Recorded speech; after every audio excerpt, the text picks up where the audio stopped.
আপনার শরীরে জিন বা জাদুর প্রভাব রয়েছে কিনা আপনারাই পরীক্ষা করতে পারবেন। দারুস শিফা কমপ্লেক্সে ফয়সাল হুজুরের বরকতময় অলৌকিক করির মাধ্যমে। ফয়সাল হুজুরের এই অলৌকিক করি আল্লাহর কুদরতের এক নিদর্শন। এটা যদি করিটা অতিরিক্ত গরম মনে হয়, বুঝে নিন মানুষের ক্ষতির প্রভাব আছে। আমি এখন কোরআনের কিছু আয়াত পড়ে ধরলাম, দেখলেন অস্বাভাবিকভাবে গরম হয়ে উঠেছে। বুঝে নিন মানুষের ক্ষতির প্রভাব আছে। যদি অতি ঠান্ডা মনে হয়, বুঝে নিবেন আশিক জিনের প্রভাব রয়েছে আপনার সাথে। আল্লাহ মনে শান্তি দিন, হেফাজত করুন। ঠান্ডা কড়িটা জমে যাচ্ছে। ওটা আমার ছাপ, আশিক জিনের ছাপ।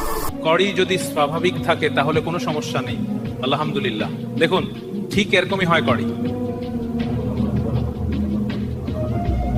গরম মানে মানুষের ক্ষতি বেশি, ঠান্ডা মানে আশিক জিনের প্রভাব, স্বাভাবিক মানে আপনি সমস্যায় নাই। তাই রাডার সিস্টেম করে ফয়সাল হুজুরের কাছ থেকে নিয়ে নিন, ইনশাআল্লাহ আপনার নিরাপত্তা নিশ্চিত।